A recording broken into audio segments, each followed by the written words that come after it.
বলকের বাদশা ছিল ফেরাউন। ফেরাউন ছিল বলকের একজন নাগরিক।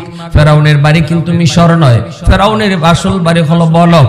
এই বলকে সে ছিল অনেক গরিব, নেহায়েত গরিব। সে তার বন্ধু হামানকে নিয়ে বের হয়েছে কাজের সন্ধানে বের হয়েছে।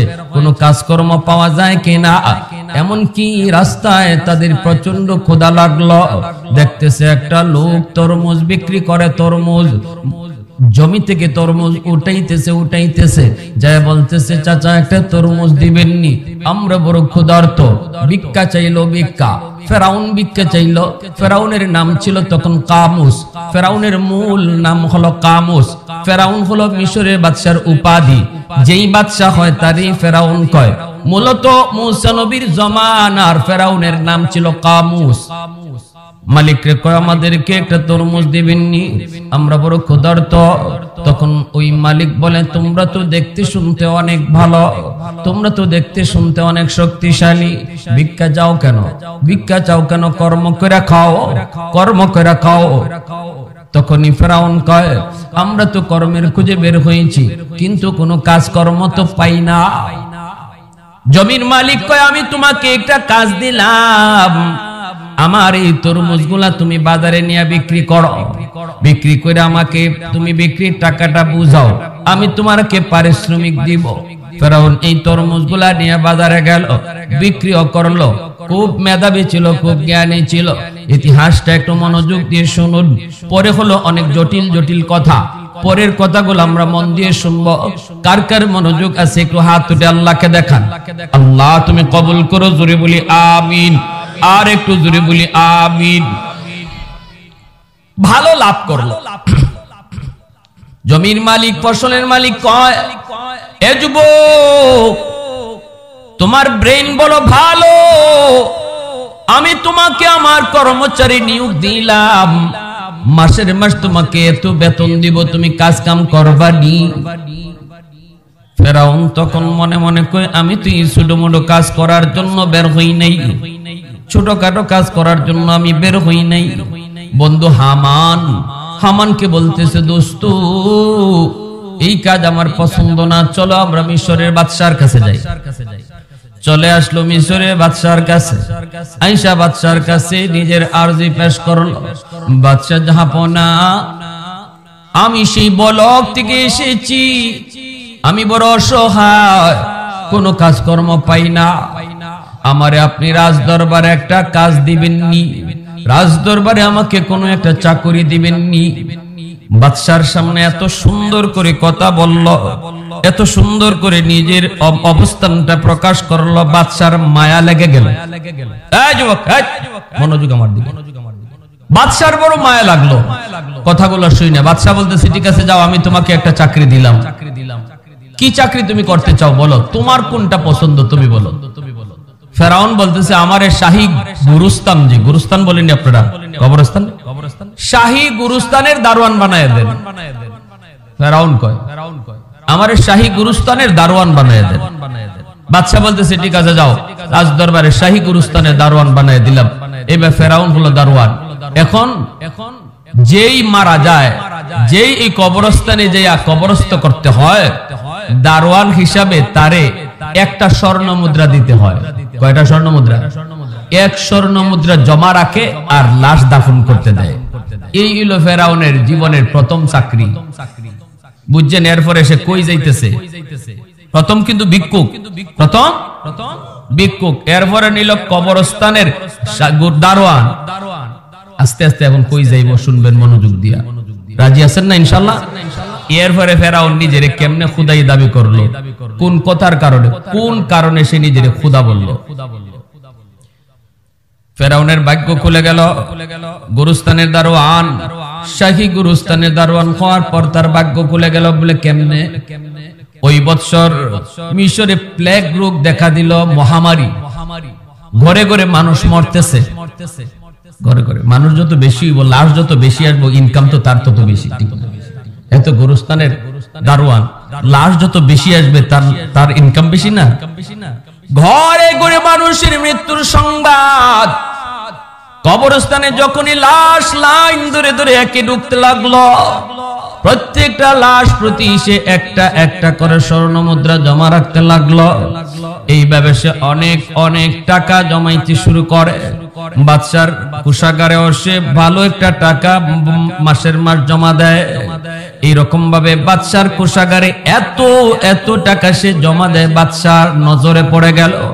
বাদশাও দেখতেছে সে বড় ভালো, একটা টাকা বেইনসাফি করে না, খেয়ানত করে না, আমানতদারি রক্ষা করতেছে ভালোভাবে, দায়িত্ব সঠিকভাবে পালন করে। বাদশার নজরে পড়লো। এইবার বাদশার কাছে ঢুকতে লাগলো। মাঝে মাঝে বাদশার ব্যক্তিগত কাজকর্মে সহযোগিতা করে, বাদশার ব্যক্তিগত কর্মে সহযোগিতা করে, যেটা তার ডিউটি না। উদ্দেশ্য হলো বাদশার নজরে পড়া। উদ্দেশ্য ডিউটি করে পারিশ্রমিক নেওয়ার জন্য। আবার ডিউটি করা হয় মালিকের মন জয় করার জন্য। নামাজ পড়ি আমরা উজরত পাওয়ার জন্য। ফরজ বিধিবিধান গুলা আমরা পালন করি বিনিময় পাওয়ার জন্য। সামনে আসতেছে রমজান মাস, রোজা রাখি জান্নাত পাওয়ার জন্য। এগুলা হলো ফরজ বিধানের উজরত।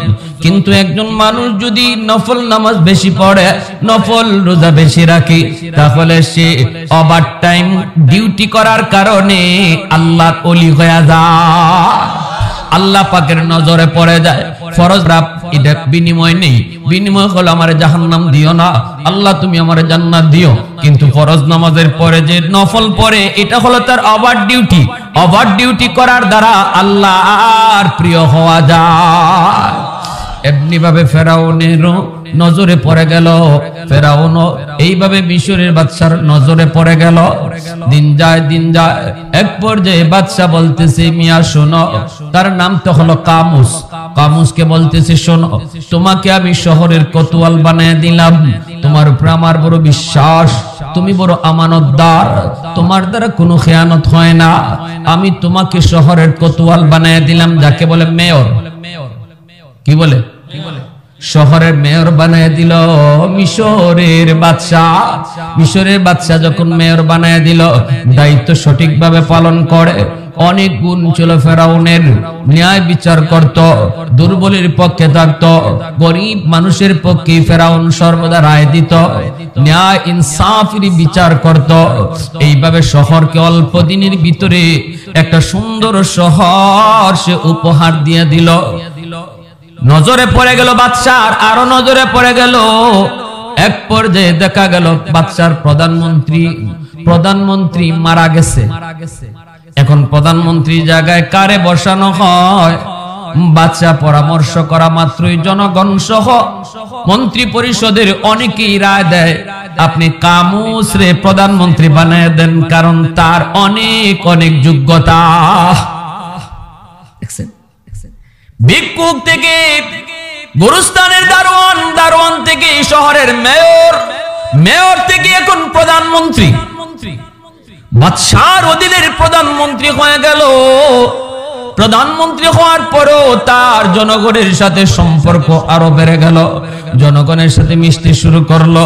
এইবার তার বন্ধু হামান রে ডাক দিয়ে কই, দোস্ত, বলছিলাম নি তরমুজ বিক্রেতার চাকরি নিমু না, আমার টার্গেট হলো অনেক বড়।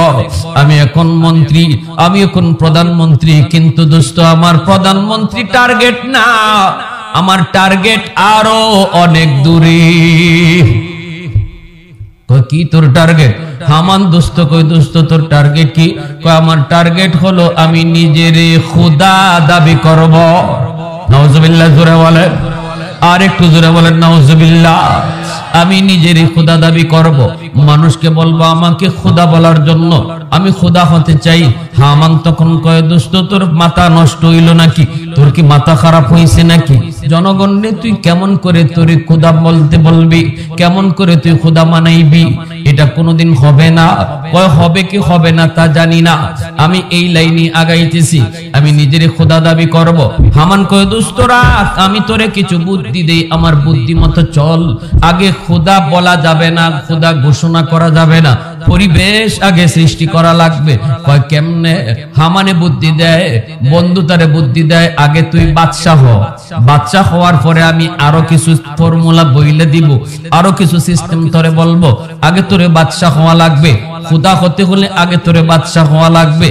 তাহলে ঠিক আছে, এইবার বাদশা হয় কেমনে? জনগণের মন কেমন করে তার দিকে আকৃষ্ট করে, আরো বেশি কেমনে আকৃষ্ট করে, বাদশা থেকে মানুষের মন কেমনে সরায় দেয়, এই প্ল্যানটা হাতে নিয়ে ফেরাউন কয় জাহাপনা জনগণ বড় অভাবে আছে, 2 বছরের জন্য জনগণের খাজনা আপনি মাফ করে দেন। মন্ত্রী হয়ে প্রস্তাব দেয়, জনগণের 2 বছরের খাজনা আপনি মাফ করে দেন। বাদশাহ কও কি তুমি 2 বছরের খাজনা মাফ করে দিলে রাষ্ট্র চলবে কেমনে? কেমনে রাষ্ট্র চলবে? ফেরাউন কয় হয় এটা তো আমিও বুঝতেছি, কেমনে রাষ্ট্র চলবে, রাষ্ট্র তো চালানো দরকার, আবার জনগণকেও মায়া করা দরকার। ঠিক আছে, একটু দেখেন না কি করা যায়, দেখেন না জনগণ তো বড় কষ্টে আছে, অভাবে আছে। এই কথা বলতেই মিশরের বাদশাহ কয় ঠিক আছে 1 বছরের জন্য খাজনা মাফ করলাম। বলা মাত্রই ফেরাউন কয় ঠিক আছে 1 বছরের খাজনা আপনি মাফ করলেন, আর 1 বছরের জনগণের খাজনা আমি আমার তরফ থেকে তহবিলে জমা দিয়া দিব। কথা বুঝেননি? হ্যাঁ, তাহলে কয় বছরের খাজনা মাফ হইল?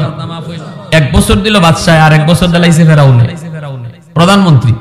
রাজ্যের ভিতরে জনগণে ওরে আল্লাহ আমরা প্রধানমন্ত্রী পাইছি না ভগবান পাইছি, প্রধানমন্ত্রী পাইলাম না খোদা পাইলাম। হ্যাঁ, বাদশাহ দিছে 1 বছর, আর প্রধানমন্ত্রী আমাদের তরফ থেকে তহবিল খাজনা দিয়ে দিছে জমা।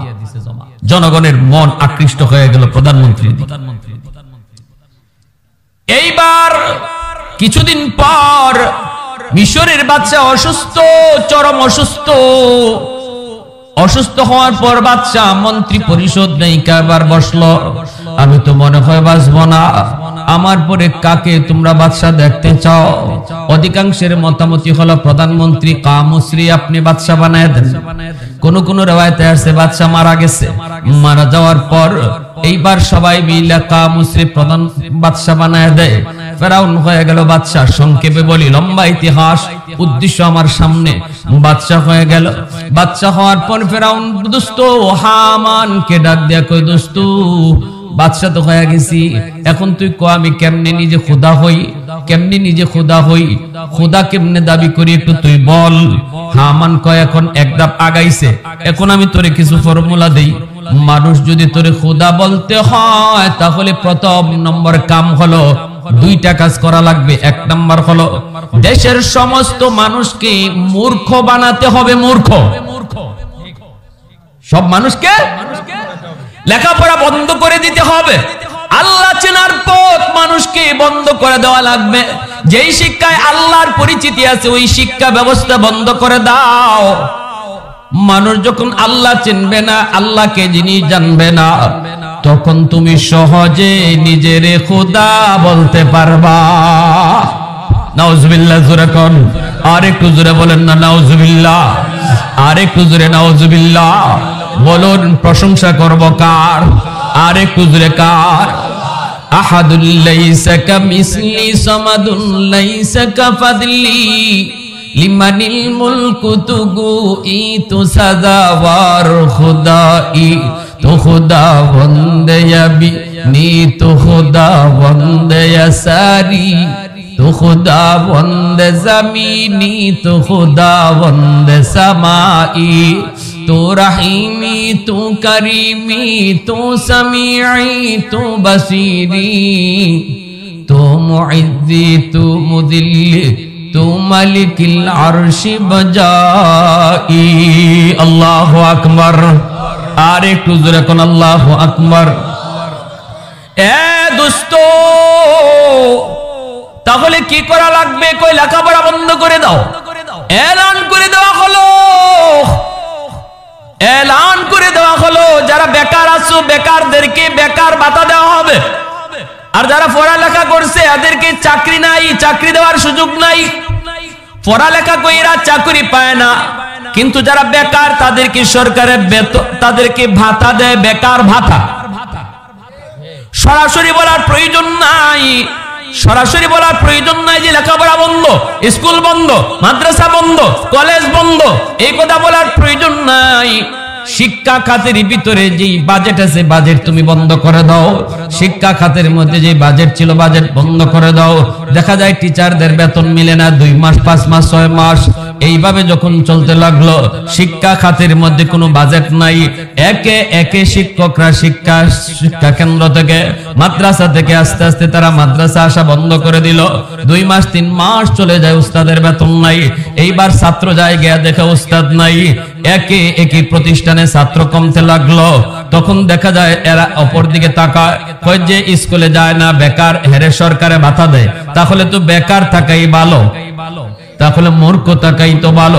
পড়ালেখা যে করে না তারে ভাতা দেওয়া হয়, আর যে পড়ালেখা করে তার শিক্ষা খাতের বাজেট কমায় দেওয়া হয়। এটা হলো ফেরাউনি স্টাইল। জোরে বলেন ঠিক কি না? আজকে মাদারিস কওমিয়া মাদ্রাসাগুলোর বাজেট কেন কমায় দেওয়া হয়? মাদ্রাসা শিক্ষা খাতের ভিতরে সরকারি বাজেট নাই কেন? এটা ইহুদিদের বহুত বড় একটা প্ল্যান, ইহুদিদের প্ল্যান। এই শিক্ষা খাতের মাদ্রাসা বন্ধ করো, এটা আমাদের বলা প্রয়োজন নাই। মাদ্রাসা বন্ধ করো বলা প্রয়োজন নাই। স্কুলের মধ্যে যে আল্লাহ পাকের নাম, রাসূলের নাম, ধর্মীয় শিক্ষা ব্যবস্থা আছে, এটা বন্ধ করো বলা প্রয়োজন নাই। তাদের শিক্ষা খাতের ভিতরে তাদের বাজেট দেওয়া বন্ধ করে দাও, অটোমেটিক শিক্ষা ব্যবস্থা বন্ধ হয়ে যাবে। এই থিওরিটা ছিল ফেরাউন আর ফেরাউনের বন্ধু হামানের থিওরি। বাংলাদেশে এখন এই থিওরি চলেনি না চলে না? আছে নি না? জোরে কোন আছে? আছে। 2-4 টাকা পাইতো কুরবানির সময় গরুর চামড়া বেচা কওমি মাদ্রাসার এতিমখানায়। এখন দেখা যায় কুরবানির চামড়ার দাম এখন নাই বললেই চলে, নাই। ঠিক কিনা জোরে বলেন? মাদ্রাসা বন্ধ করা লাগবে না, কয় যে যে দিক থেকে মাদ্রাসায় টাকা পয়সা পায় এই খাতগুলা বন্ধ করে দাও, আমাদের তরফ থেকে অনুদান বন্ধ করো, যে দিক থেকে পয়সা যাইতো এই সাইড বন্ধ করো। এইভাবে কইরা ধর্মীয় শিক্ষা ব্যবস্থাটারে পঙ্গু করে দেওয়া, এটা ফেরাউন আর হামানের থিওরি, যা আজও বর্তমানে চলেনি না চলে না? আরো জোরে বলেন চলেনি না চলে না? এ যুবক, হক কথা বলতে হবে, ঠিক কিনা? আওয়াজ দিয়া বলো, আরো জোরে বলো। হক কথা বলা লাগবে কি লাগবে না? নইলে আল্লাহর কাছে জবাব দিতে হবে। এজন্য আমার ভাইরা, এই শিক্ষা নীতি, এই যে শিক্ষা ব্যবস্থা, আজকে যে শরীফার গল্প শেখানো হয়, যে স্কুল কলেজের বাচ্চারা তো আজকে দেখা যায় না, স্কুল কলেজের বাচ্চাগুলোও তো দেখা যায় নামাজি হয়ে যায়।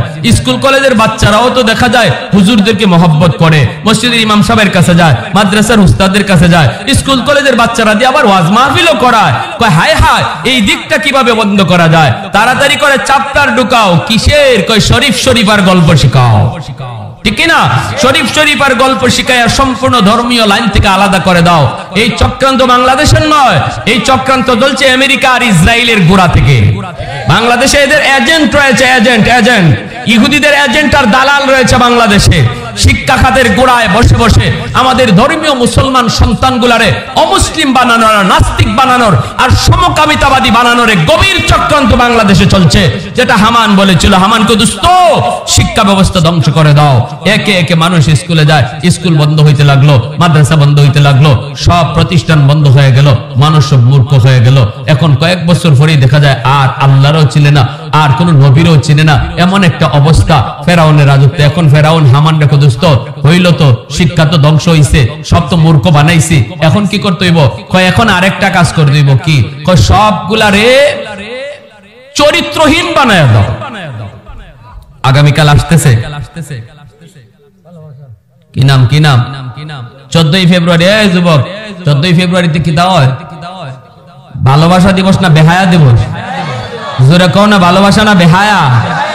ওই বেহায়া, ওই রকম বেহায়াপনারে দিবস বানায়া চালাইছিল। এটা ফেরাউন আর হামানের থিওরি, ঠিক না? জোরে বলো, এটা ফেরাউন আর হামানের থিওরি।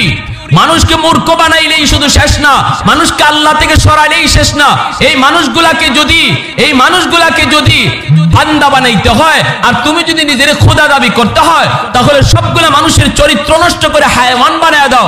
মানুষের যখন চরিত্র থাকে না, তখন এই মানুষ আর মানুষ থাকে না। মানুষের চরিত্র যখন নষ্ট হয়, তখন তার রূপ হায়ওয়ানের রূপ হয়ে যায়।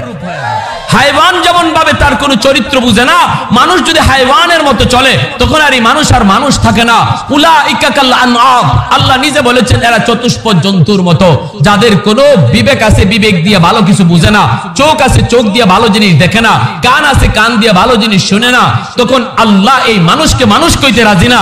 এই মানুষটারে আল্লাহ বলে সে কাল আনআম, চতুষ্পদ জানোয়ারের মতো। ঠিক কিনা জোরে বলে? তখন হামান বলছে এখন চরিত্র নষ্ট করে দাও, নাচ গান ওপেন করে দাও, ভালোবাসা দিবসের নামে যুবক যুবতীদেরকে রাস্তায় নামায় দাও, ওপেন তাদেরকে অপকর্ম করার সুযোগ দাও, তখন আর মানুষের ভিতরে মনুষ্যত্ব থাকবে না, মনুষ্যত্ব হারায় ফেলবে। তারপরে তোমার যা মন চায় তুমি তা কইও, সবই মানবো।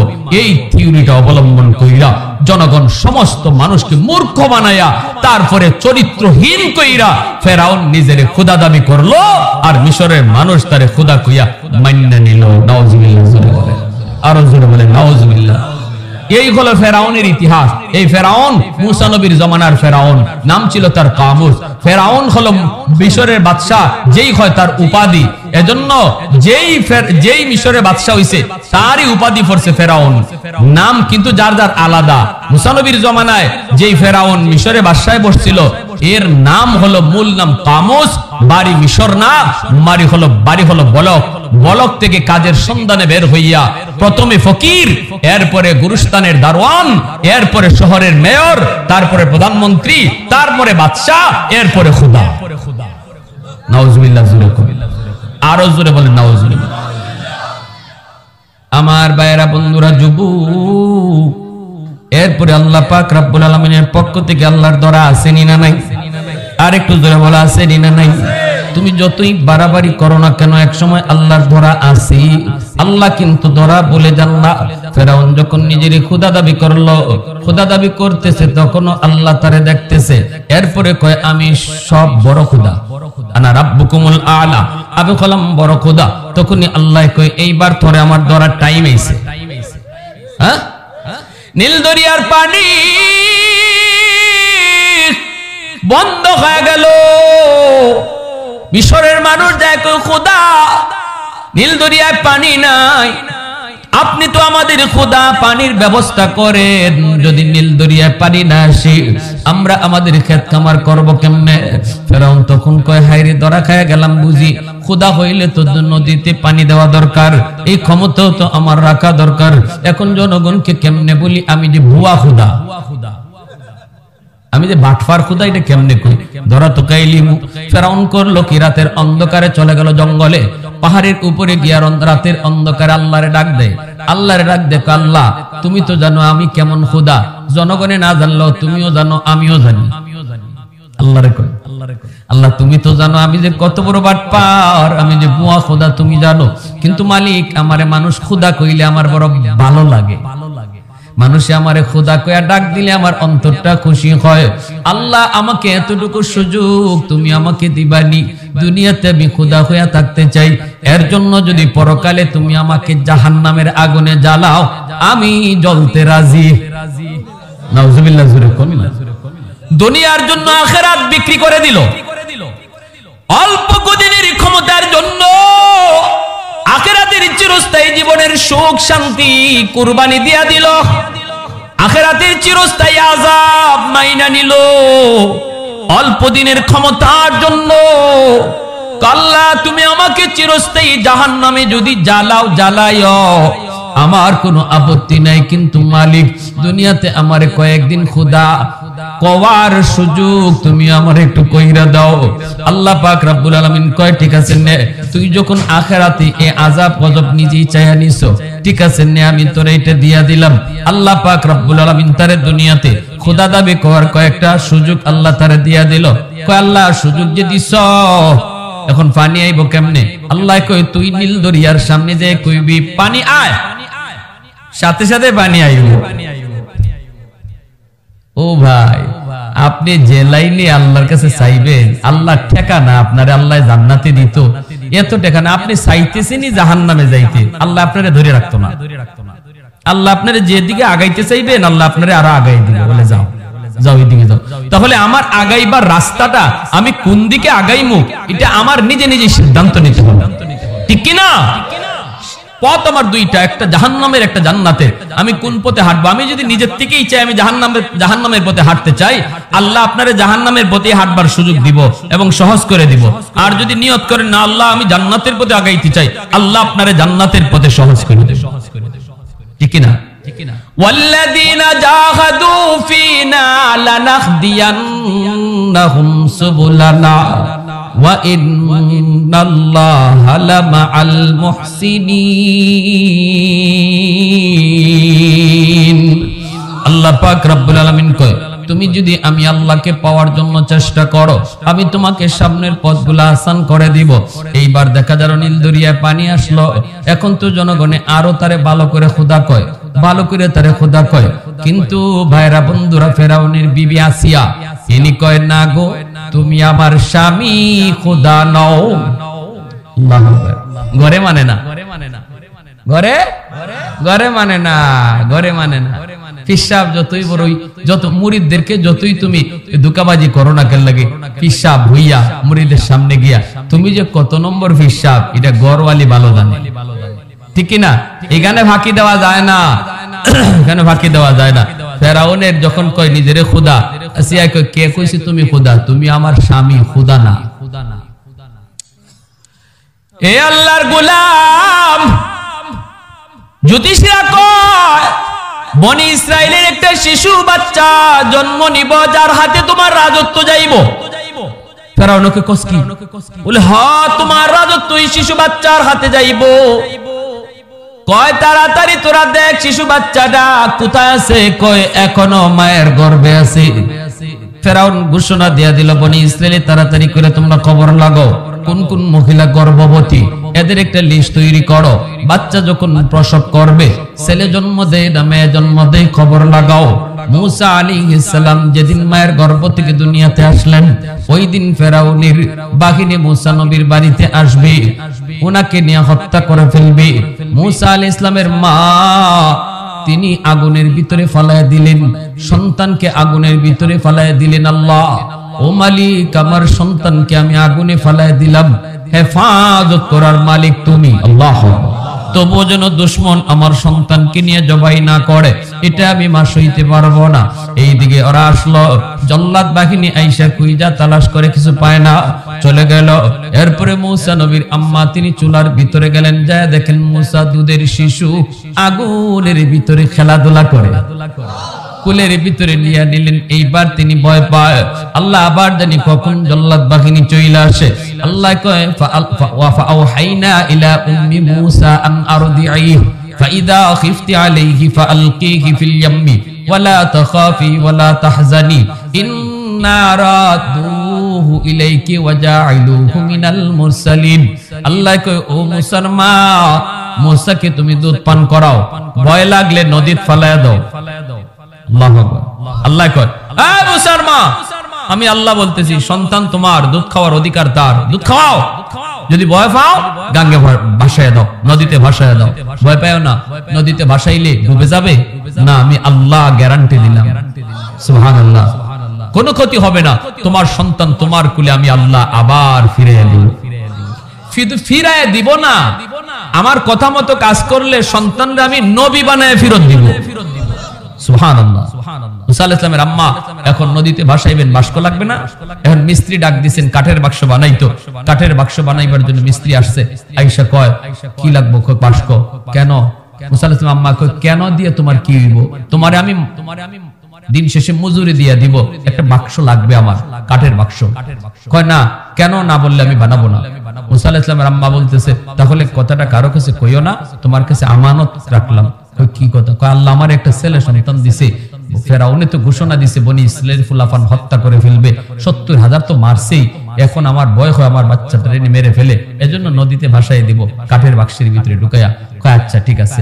এবার হে অর্ধেক কাজ কইরা পুরা বাক্স না বানাইয়া সন্ধ্যার সময় এই মিস্ত্রি ফেরাউনের দরবারে গেছে, গিয়ে এই গোপন কথা বইলা দিবে আর মোটা অঙ্কের বকশিশ নিবে। এরে কি কয়? চাটুক। এরে কি কয়? মুনাফিক কয় না? হ্যাঁ, এই রকম করছে, মুনাফিকি করছে।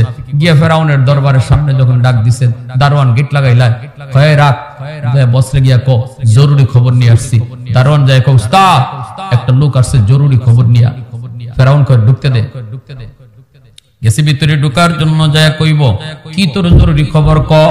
যেই মাত্র কথা বলা শুরু করছে রে যুবক, সাথে সাথে আল্লাহ তার জবান বন্ধ করে দিছে। জবান দেওয়ার মালিককে আল্লাহ চাইলে গাছের জবান আল্লাহ দিতে পারে, পাথরের জবান আল্লাহ দিতে পারে, আল্লাহ চাইলে মানুষের জবানও আল্লাহ কেড়ে নিতে পারে। সাথে সাথে তার জবান আল্লাহ পাক কেড়ে নিলেন। এখন আর কথা বলতে পারে না, শুধু বুবা মানুষের মতো আ উ করে। দেখছেন না যে মানুষ কথা বলতে পারে না, এরকম খালি বুবার মতো কথা বলে। ফেরাউন নরম না গরম? ফেরাউনকে কি রে, আমার টাইমের বড় দাম আছে, তুই তো আমার সঙ্গে মস্কারি করতে আইছো মনে হইতেছে। কি তোর জরুরি খবর ক। খালি কইতে যায় এমনি আর কথা বন্ধ হয়ে যায়। ফেরাউন দারোয়ানকে ডাক দিছে, দারোয়ানকে কয় ওই বাটপাট্টারে ধর, দইরে গেটের বাইরে উড়াইয়ে ফেলা। এখন তার দইরে গেটের বাইরে না ফেলেছে, যা তোর জরুরি খবর নেই। ওইখানে যাইয়া এইবারে মিস্ত্রি কয় কি রে ঘটনা কি? আমি ওখানে কথা কইতে পারলাম না, কে দেখি এখন নি পারি। গেটের বাইরে গিয়ে যখন ও কথা কয় দেখে কথা কইতে পারে। যেই কথা কইতে পারে তখন আবার যখন দারোয়ান গেট লাগায় রাখ রাখ রাখ, এখন পারমু, আমাকে এখন নিয়ে যা। দারোয়ান গেছে আরেকবার গিয়া ওস্তাদ এখন নাকি জরুরি খবর বলতে পারবে, আমার গেট লাগাইতে দেয় না, অনুমতি দিমু? ফেরাউন কয়ে তো আমারে বহু জ্বালাইতেছে, দেহের ভিতরে ঢুকতে দে। এবারও ঢুকছে, ঢুকে দরবারে আসছে, আইসা কয় তাড়াতাড়ি কো কি তোর জরুরি খবর। খালি কথাটা কইব এমনি আল্লাহ জবান বন্ধ করে দিছে। উ করার শুরু করেছে। ফেরাউনের মাথা গরম। ফেরাউন কয়ে দারোয়ান ওরে গেটের বাইরে নিয়ে ফালাইবি আর ঠ্যাঙ্গের মধ্যে লাগাইবি, যেন পায়ে লাগানোর পর আর ভিতরে ঢুকতে না পারে। এইভাবে তারে গেটের বাইরে নিয়ে ফালাই দিল। এখন এমন এমন কয় ঘটনা কি আমি বাহিরে পারি ওখানে পারি না? ঘটনা কি? তাহলে তো আমি জানতেন শিশুর বিরুদ্ধে আসি নাই। এই শিশু তো সাধারণ কোন শিশু নয়, এই মা তো সাধারণ কোন মা নয়। দৌড়ে মুসা নবীর আম্মার কাছে চলে আসলো, এসে কই মা, মা তুমি আমাকে মাফ করে দাও। মুসা নবীর আম্মা কই কিসের মা? কই এটা কইমু না। কই কিসের মা? কই এটা কইমু না। কই ক না। কই না এটা কইমু, শুধু মাফ করলেই চলবো, আমি কোনো মজুরি নিব না, বাক্স বানানোর পরে কোনো মজুরিও নিব না। এই বইলা মুসা নবীর আম্মা তারে মাফ করে দিল। এই বাক্স বানানোর পর মুসা নবীর আম্মা মুসা কালিমুল্লাহকে বাক্সের ভিতরে ঢুকায়া এইবার তিনি নদীতে ভাসায় দিলেন। আর ছোট্ট মেয়ে মরিয়মকে বলতেছেন, মা তুই নদীর পারে পারে যাবি আর দেখবি তোর ভাইয়া কোন দিকে যায়, তুই একটু খেয়াল রাখবি। মুসা নবীর বোন মরিয়ম 7 বছরের বোন নদীর পারে পারে যায়, আর পানির উপরে ভাইয়া কাঠের বাক্সের উপরে যায়। কেমনে যায়? কই স্রোতের বাইলে বাইলে যায় না, না স্রোতের উল্টা যায়। সুবহানাল্লাহ। নদীর স্রোত আছে না, কিন্তু আল্লাহর কুদরত এই বাক্স মুসা নবীরে লইয়া স্রোতের তালে তালে না চললে স্রোতের উল্টা দিকে চলতেছে। এই ক্ষমতা আল্লাহর আসেনি না নাই? হ্যাঁ, আমাদের জন্য যেটা বাইন আল্লাহর জন্য এটা উল্টা, ঠিক কি না? আমাদের যেখানে সকল ক্ষমতা শেষ, আল্লাহর সেখানে শুরু। নদীর পানিতে মুসা নবী স্রোতের উল্টা দিকে যায়, আর নদীর পারে পারে মুসা নবীর বোন ভাইয়ারে দেখতেছে নদীর উপরে পানি দিয়া। ভাইয়া নদীর স্রোতের উল্টা দিকে যায়, বোনও যাইতেছে, ভাইয়াও যাইতেছে, বোনও যায়, ভাইয়াও যায়। একটা পর্যায়ে ফেরাউনের রাজ দরবারের ঘাটে যায় বাক্সটা লাগলো। এখন মুসা নবীর বোন ভয় পেয়ে গেল, ছোট্ট মেয়ে ভয় পেয়ে গেল। হায় হায়, আম্মা আমার ভাইয়ারে যার ভয়ে নদীতে ভাসায় দিল, আমার ভাইয়া তো তার ঘাটি যায় লাগলো। একটু পরে তাকায় দেখি ফেরাউনের বিবি আসিয়া, ফেরাউনের স্ত্রী আসিয়া তিনি নদীর ঘাটে আসলেন। আইসা এত সুন্দর একটা বাক্স দেখে বাক্সটা উঠাইলেন। বাক্সটা কইলা দেখে এত সুন্দর একটা বালক, তার চেহারা পূর্ণিমার চাঁদের চেয়েও বেশি সুন্দর। আল্লাহ যাকে যেই জমানায় নবী বানাইছেন রে যুবক, ওই জমানার সবচেয়ে সুন্দর কইরা নবীরে বানাইছেন। যেই জমানায় যেই নবী আইছেন এই নবী ওই যুগের সবচেয়ে সুন্দর মানুষ। আর আমাদের দেশে যে একটা কাদিয়ানি নিজের খুদা দাবি করে কাদিয়ানি গ্রুপ, এই কাদিয়ানির 100 কানা আছে। এমন কোন নবী নাই, 100 লক্ষ নবী, যে কোন নবীর একটা আঙ্গুল আছিল না, অথবা একটা পা আছিল না, অথবা একটা দাঁত আছিল না, এরকম কোন নবী নাই। একদম নিখুঁত বানাই আল্লাহ সব নবী বানাইছে। এতই বোঝা যায় এই কানা এই আস্থা একটা মিথ্যাবাদী নবী। হ্যাঁ, আর মরছেও বাথরুমে হইরা। মরণটা হইছে কোথায়? খুব ভালো জায়গা হইছে। হ্যাঁ, নবীর মরণ এরকম হয় নাকি? কাদিয়ানিরা মুসলমান না কাফের? কাদিয়ানি মুসলমান না কাফের? খতমে নবুয়তের আন্দোলন যে করবে না, কাদিয়ানিদেরকে যে কাফের বলবে না, কিয়ামতের মাঠে নবীর সামনে সুপারিশ পাবে না। পরিষ্কার সাফ সাফ কথা। কাদিয়ানিদেরকে যে কাফের বলবে না, সে নবীর শাফাআত পাবে না। আল্লাহ নবী সাফ সাফ বলবেন, আমি তোরে চিনি না। আমি নবীর খতমে নবুয়তের সিংহাসন লয়ে টান দিল বেঈমান, আর তুই শুনলি অথচ প্রতিবাদ করলি না। তুই কে উম্মত আমার? তুই আমার কিসের উম্মত? নবীর সামনে মুখ দেখানো যাবে না। এজন্য উলামায়ে কেরাম যখনই খতমে নবুয়তের আন্দোলনে ডাক দিবে, মনে রাখবেন, উলামায়ে কেরাম যখনই আপনাদেরকে রাজপথে ডাকে, এটা তাদের ব্যক্তিগত স্বার্থের জন্য নয়। মেম্বার, চেয়ারম্যান, এমপি, মিনিস্টার হওয়ার জন্য আলেমরা আপনাদেরকে রাজপথে ডাকবে না। আলেমরা যদি রাজপথে ডাক দেয়, তাহলে মনে রাখবেন সেটা আপনার ঈমান বাঁচানোর ডাক, এটা আপনার ইসলাম বাঁচানোর ডাক। অতএব উলামায়ে কেরামের ডাকে সর্বদা আমরা প্রস্তুত আছি, থাকবো ইনশাআল্লাহ। কারা কারা হাত উঠে আল্লাহকে দেখা?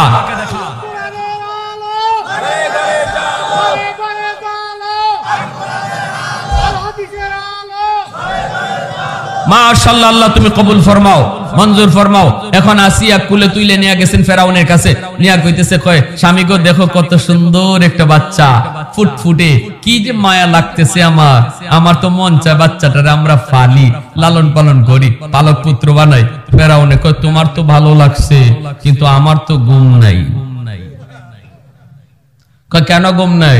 কয়, আরে জ্যোতিষীরা যে কইলো এক বাচ্চা নাকি বনি ইসরাইলের জন্ম নিছে, এই বাচ্চায় বলে আমার রাজত্ব লয়ে যাইব, এই পুলার টেনশনে তো আমার ঘুম নাই। তোমার তো খালি বাচ্চা পাইয়া ভালো লাগে, এখন এই বাচ্চা যে লইয়া আইছো, ইডে ওই হিডিয়া নাকি অন্য কোনটা, আমার তো ডর লাগে, ভয় লাগে। কথাটা বুঝে আসছে? তখনই ফেরাউনের বিবি আসিয়া কি বুদ্ধিমতী, তিনি বলতেছে, তোমার মাথায় গিলু আনছিনি, এটা বনি ইসরাইলের পুলা ওইব কি কইরা? বনি ইসরাইলের পুলার হাতে তোমার রাজত্ব যাবে, এই পুলা বনি ইসরাইলে হয় কি কইরা? ফেরাউনকে কেন হইতে তো পারে না।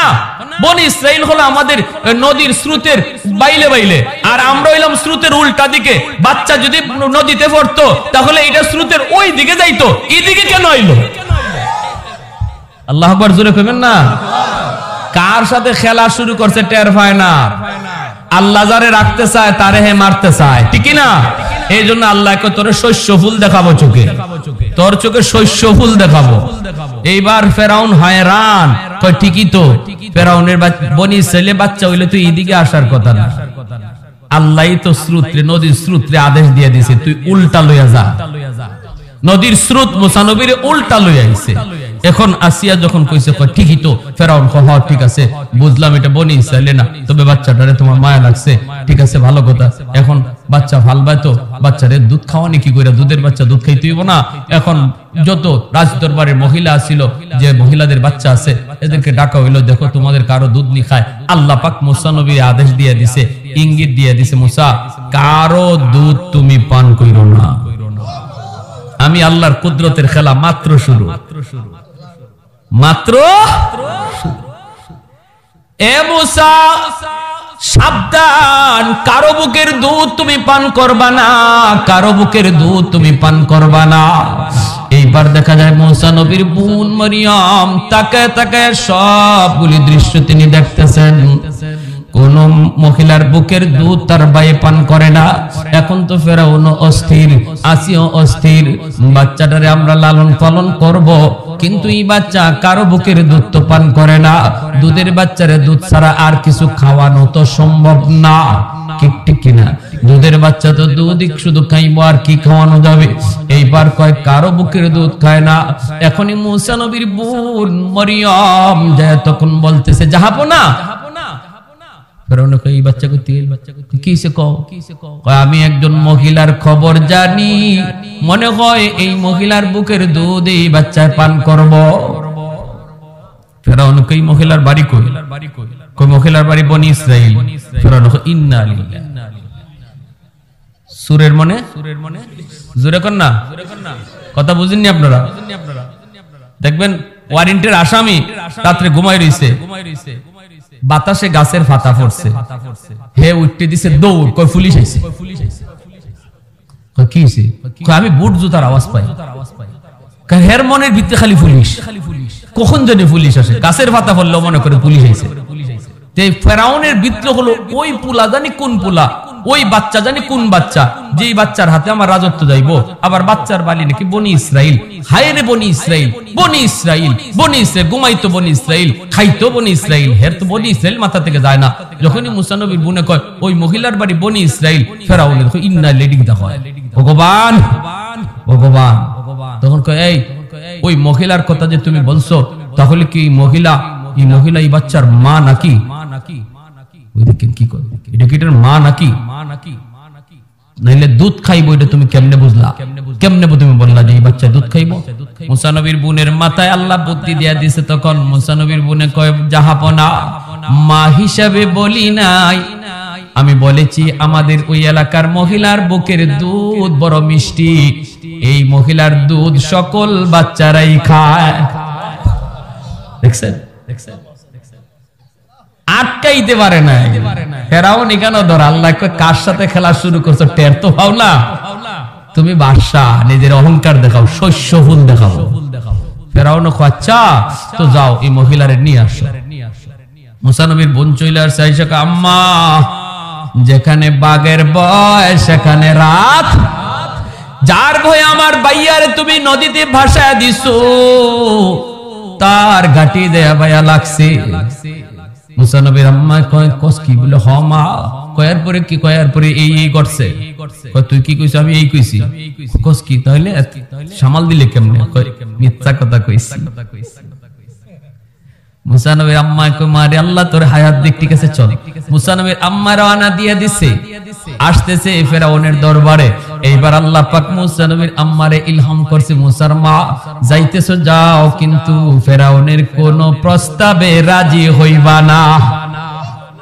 আমি আল্লাহ ইশারা না দেওয়া পর্যন্ত কোন প্রস্তাবে রাজি হইও না। গেছেন পরে মুসা নবীর যেই মাত্র কুলে দেওয়া হয়েছে, কান্না বন্ধ।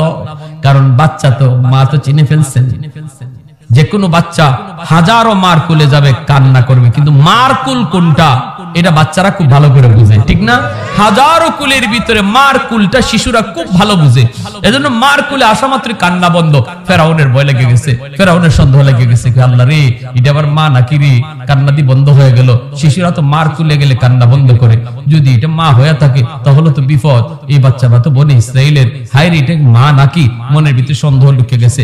ফেরাউনের মনের এই সন্দেহের খবর জানেন কে? জোরে বলেন। এইবার আল্লাহ পাক কই মুসা মার কুলে উইটেই কান্না বন্ধ করেছো, ঠিক করো নাই। ফেরাউনের দিলে সন্দেহ লাগিয়ে গেছে। এইবার যখন ফেরাউনের সামনে তোমার মা তোমাকে দুধ পান করাইতে চাইবে, তুমি ফার্স্ট চান্সে দুধ খাও না। যদি ফার্স্ট চান্সে দুধ খাও তাহলে 100% এর সন্দেহ বেড়ে যাবে। মনে মনে ভাবতেছি মনে হয় এটা মা, নইলে কান্না থামাইলো কেন? আচ্ছা দেখি দুধ নি খায়, যদি দুধ খাইলাই তাহলে বোঝা গেল 100% মা। এই মনের কথাটাও জানেন কে?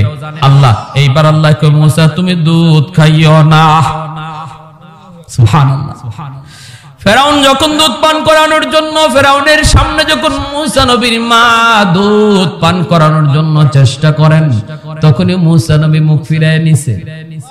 মুখ ফিরায় নেওয়া মাত্রই ফেরাউনে কয় না রে মা না,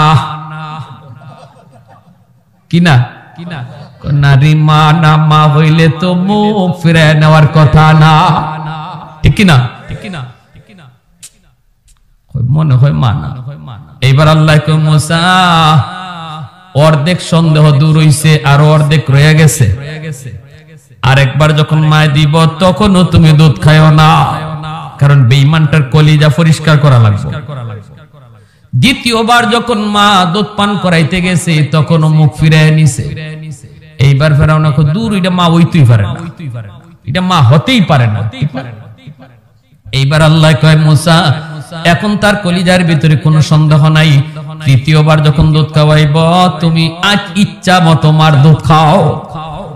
তৃতীয়বারের সময় ফেরাউনে আরো মনে মনে কইছে আল্লাহ রে, এই মহিলার দুধও খায় না, কার দুধ খাওয়াবো, কার দুধ? হাই রে, যদি মহিলার দুধটা খাইয়ে নিত তাহলে তো বাঁচানো যাইতো। এই ধরনের দিলে যখন বাপ আইছে তখন আল্লাহ কয় মুসা এখন ইচ্ছা মতো খাও, কারণ দিলের খবর জানে। এখন দুধ খাওয়া খাইছে নিচ্ছে ফেরাউনে, যাক বাচ্চাটারে বাঁচানো গেল। ও মহিলা শোনো, তুমি আমার দরবারে চলে আসো, রাজ দরবারে। তোমার থাকা খাওয়া তেল সাবান সব তোমার ফ্রি, মাসের মাস বেতন আছে, তুমি কেন থাকবা আর বাচ্চাটারে শুধু দুধ খাওয়াইবা, তোমার ডিউটি এটা। আল্লাহ কই মুসার মা সাবধান, এই প্রস্তাবে তুমি রাজি হইবা না, কারণ রাজ দরবারে থেকে যদি বাচ্চারে দুধ পান করাও যে কোনো সময় মা ছেলের সম্পর্ক প্রকাশ পেয়ে যেতে পারে, বিপদ বিপদ বিপদ। এই প্রস্তাবে রাজি হইও না। মুসা নবীর আম্মায় কয় অসম্ভব, আমি আপনার প্রস্তাবে রাজি না, আমি রাজ দরবারে থাকতে পারবো না।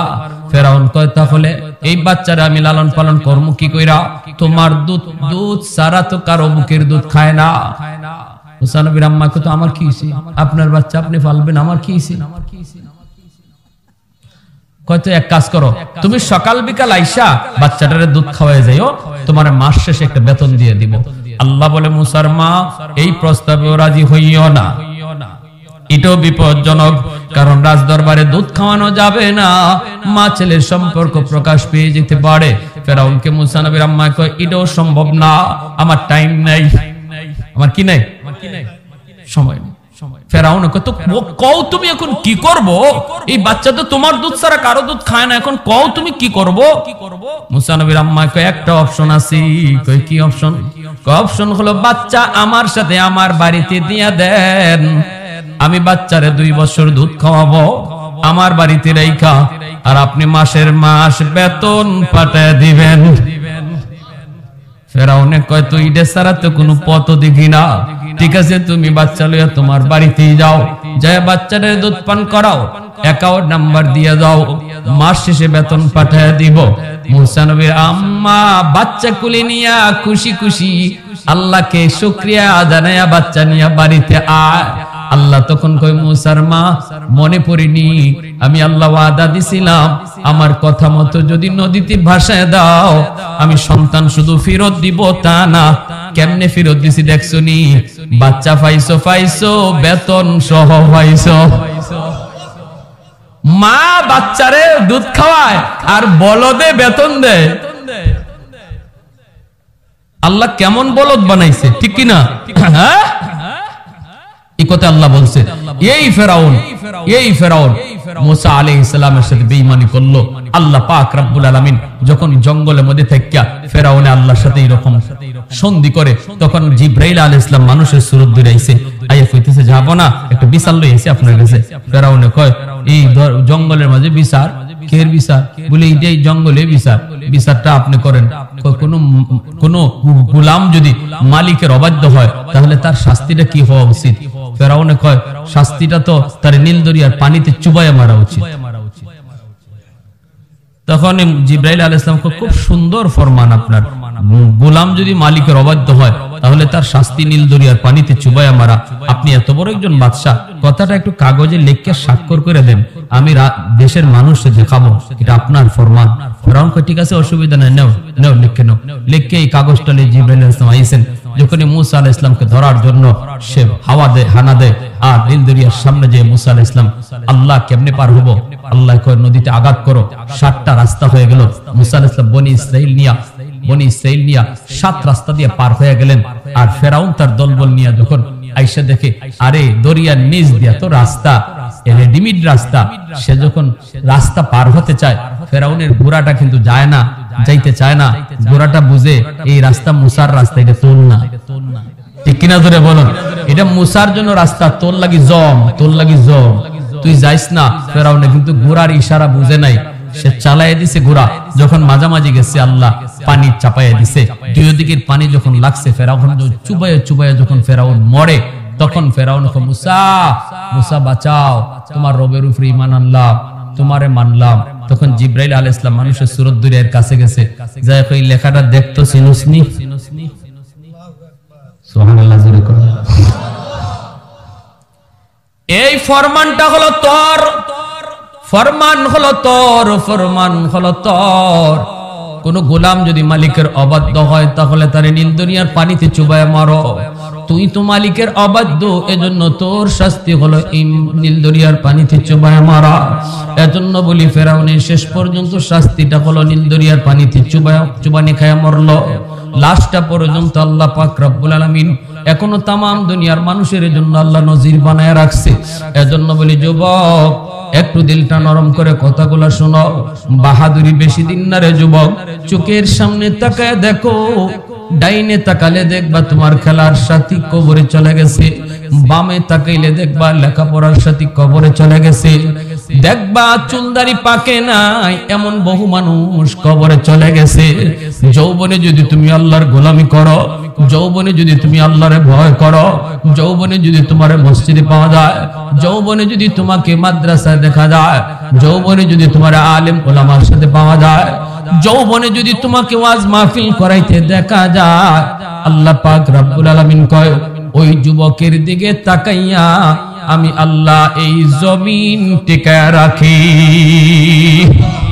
নতুবা এই জমিনের ভিতরে যেই পরিমাণ গুনাহ হয়, যেই পরিমাণ অন্যায় হয়, আল্লাহ পাক রব্বুল আলামিন জমিন বহু আগে ধ্বংস করে দিত, বহু আগে ধ্বংস করে দিত। এরপর আল্লাহ পাক রব্বুল আলামিন কয়, আমি জমিন কেন ধ্বংস করি না জানোনি? আমি আল্লাহ মানুষ বড় আদর করে বানাইছি। আসমান আল্লাহ বানাইছেন কুন ফায়াকুন বইলা, জমিন আল্লাহ বানাইছেন কুন ফায়াকুন বইলা, ফেরেশতা আল্লাহ বানাইছেন কুন ফায়াকুন বইলা। কিন্তু আমারে আপনারে আল্লাহ পাক কুন ফায়াকুন বইলা বানায় নাই। আমারে আপনারে যখন আল্লাহ বানাইছে, খালাকতু বিয়াদাইয়া, আল্লাহ বলে আমি আমার নিজের হাত দিয়া বান্দা বান্দিরে বানাইছি। কারণ এই চেহারার মধ্যে এত দামি কপাল, এই কপাল দিয়া বান্দা আমার কদমে সাজদা দিবে। এই কপালটার এত দাম, এত দাম, এত দাম। এই কপাল ফেরেশতাদের হাতে বানাইলে হয় না, এই কপাল কুন ফায়াকুন বললে হয় না। আমি নিজের হাতে বানাইছি, কারণ বান্দা এই কপাল দিয়ে আমার কদমে সাজদা দেয়। আল্লাহর কুদরতি কদমে সাজদা দিব মরণ পর্যন্ত। কার কার নিয়ত আছে একটু হাত তুলে আল্লাহকে দেখা। আল্লাহ তুমি কবুল করো, সবাই বলে আমিন। আর সন্তানকে আমরা প্রাথমিক শিক্ষা মাদ্রাসায় পড়াবো, আল্লাহর পরিচয় তার কলিজার ভিতরে ঢুকায় দিব। তারপরে তারে ডাক্তার বানাইলো, সে নামাজি ডাক্তার হবে, ঠিক কিনা জোরে বলেন? ইঞ্জিনিয়ার হলো, নামাজি ইঞ্জিনিয়ার হবে। তার জীবনের লেখাপড়া শুরু হবে আল্লাহর পরিচিতি দিয়া, আল্লাহর পরিচয় তার কলিজায় ঢুকাইয়া।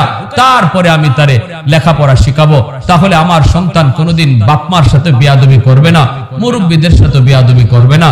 আর যারা স্কুল কলেজে পড়াইতেছেন, আপনাদের কাছে আমার অনুরোধ, আপনারা এই শিক্ষা নীতির বিরুদ্ধে অবস্থান নেন যে না, আমার সন্তান শরীফার গল্প শেখার জন্য আমরা স্কুলে দেই নাই।